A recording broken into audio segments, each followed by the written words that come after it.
Ask 3 different AI engines the same buying question, something like the best tool for your category, and you'll often get 3 different winners back. One names a brand, the next one never brings up, and a third picks a company you've never heard of, all from the same question on the same afternoon. In our own tracking, the engines land on the same number 1 pick only about half the time. So there's clearly a decision happening under the hood, and it isn't the same decision every time. So today I want to open that box and show you how an AI search engine gets from your question to a name it puts in front of a buyer. Once you can see how it decides, you'll know where you can push. This matters more than it used to, because a lot of buyers now open an AI, ask who they should go with, and treat the short answer it gives back as the shortlist. If you run marketing in-house, that answer is quietly deciding whether your brand even gets considered. And if you run an agency, it's the thing a client points at when they ask why a rival keeps coming up and they never do. So it helps to be clear about what the engine is doing under there, because it isn't ranking pages the way Google does, where 10 blue links sit in order and you pick one. It's composing an answer, reading a small set of sources it already trusts, and writing you a summary of what they say. The easiest way to picture it is an assistant who's read a few trusted write-ups on the topic and is telling you which names keep coming up in them. So the first thing the engine decides is where to even get its material, and it has 2 places to pull from. One is memory, the things it picked up while it was trained, which is how it can answer you instantly without looking anything up. The other is a live search, where it goes out to the web in the moment, finds a page, and reads it before it answers. That choice matters more than you'd expect, because the engine doesn't always go and look. With ChatGPT, only about a third of questions trigger a live web search, and the rest get answered straight from memory. So a lot of the time, whether you show up at all comes down to what the model already absorbed about you, long before anyone typed the question. When the engine does go out and look, it doesn't read the whole internet, not even close. It leans on a narrow shelf of sources it already trusts, and in one of our studies, the top 15 sites accounted for about 68% of everything the major engines pulled from. That shelf is mostly what you'd guess: Wikipedia, Reddit, and a handful of big mainstream news and reference sites, with everyone else splitting the scraps. So before any brand even gets named, the field has been narrowed down to whatever those few sources happen to say. If your story lives on those pages, you're in the running, and if it only lives on your own website, you're mostly standing outside the room. And it's worth asking why the engine boxes itself in like that, when it could read anything on the open web. The reason is that it's trying not to be wrong out loud, so it reaches for sources it can point to and stand behind, instead of whatever happens to turn up. A name it found in a place it trusts feels safe to repeat, while a name floating around with nothing solid under it feels like a gamble. So the whole system leans towards sources it can vouch for, and that lean is the thing quietly deciding who gets named. There's one distinction here that clears up a lot of the confusion people have. It's the gap between the engine mentioning your name and the engine citing you. A mention is when it drops your brand into the answer from memory, and a citation is when it links to a real page as the source for what it said. That second kind carries the weight, because the engine is far more willing to recommend a name it can back with a source it trusts. And most of that backing comes from outside your own walls. Since around 85% of the time a brand turns up in these answers, it's riding in on someone else's page rather than its own site. So the engine puts you forward when a trusted source has already vouched for you, not on the strength of a half-remembered name. You might be wondering what makes the engine trust one page over another,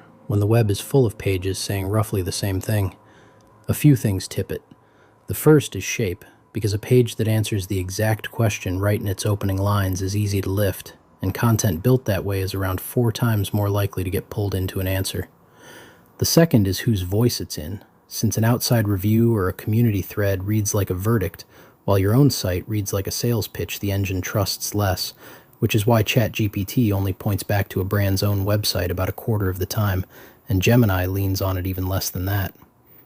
The third is age, because these engines favor fresh material, leaning on the last month or so and quietly discounting anything that's sat untouched for a year. So the page it reaches for is the one that's easy to quote and recent, coming from a voice it already trusts. And every one of those is something you can change. Picture 2 pages answering the same question, like the best CRM for a small team. One opens by stating a clear pick and the reason in its first 2 lines, so the engine can lift the answer whole. The other buries the same conclusion 10 paragraphs down under a long windup, so the engine has to dig for it and usually gives up and grabs an easier source. Same information, same brand, and only one of them is built in a way the engine can use. So a lot of getting recommended comes down to writing the answer where the engine can reach it, right at the top, in plain words. Once the engine has its handful of trusted sources, The recommendation is mostly a question of what those sources agree on. When the same name keeps coming up across the pages it trusts, that agreement becomes the answer, and the brand at the center of it gets recommended with real confidence. This is also why the established players are so hard to dislodge, because they're already sitting inside that agreement. In one study we ran, when people asked an engine for alternatives to a brand, the original brand still came back in the top spot about 93% of the time. The name that's already woven through the trusted sources tends to win the very searches meant to replace it, which tells you the real game is getting into that set of sources, not piling more onto your own site. This is where it gets practical, because each engine makes the call a little differently, and they don't all read the same shelf. Take ChatGPT, which answers most questions from memory, and when it does lean on a source, it pulls heavily from Wikipedia, with close to half of its top citations coming from there. So a brand with a solid Wikipedia presence holds a quiet advantage in ChatGPT that you'd never spot from the outside. Grok plays a different game, reaching for Reddit on roughly a third of its answers, and it does the bulk of the Reddit citing across all the engines, somewhere around 60% of it. So the same question can be settled by an encyclopedia in one engine and by a forum thread in another, depending on which one your buyer happens to open. Perplexity is the most transparent of the bunch, since it lays its sources out as numbered links right under the answer, so you can see exactly what it leaned on. It also reads a very different set of pages than ChatGPT does. The two of them share only about 11% of their cited sources, which is a big reason a brand can win in one and disappear in the other. Claude sits at the opposite end from Grok, barely moving its picks from one week to the next. When we measured how much each engine shifted over time, Claude came out the steadiest by a wide margin, moving only around 8%.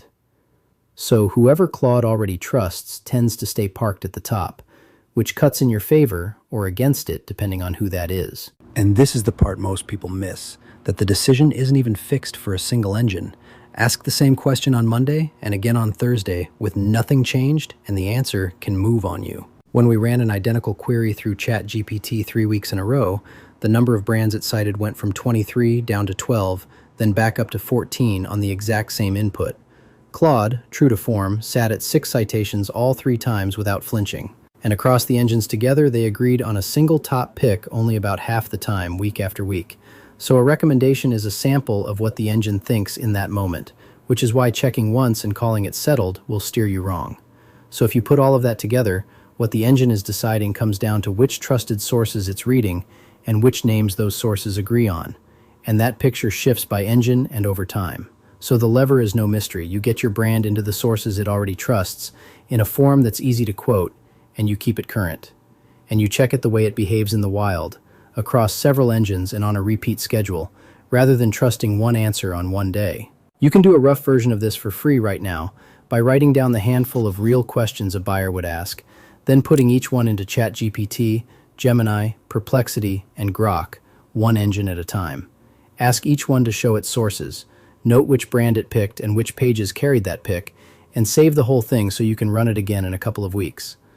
Watching the same questions move over time tells you far more than any single answer, since the answer on any given day is only a snapshot. That little table is the whole decision laid bare, the sources doing the deciding, sitting in plain sight.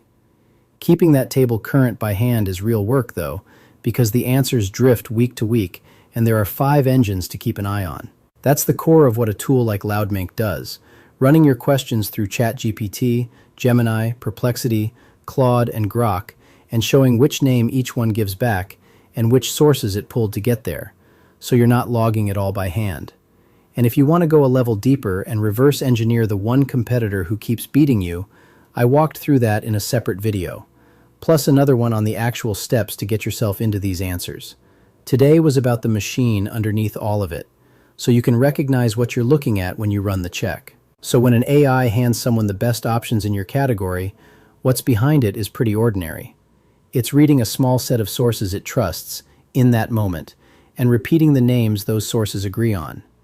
Once you can see that, the whole thing stops feeling random, because now you know the lever is the sources and you know the answer moves. And if you'd rather not run the check by hand, you can head to loudmink.ai and run the free scan, which shows you what each engine recommends and the sources sitting behind it. And the agents can even draft the fixes for you to approve. Give it a real month of watching and nudging, and you'll start to see your own name turn up in the answer.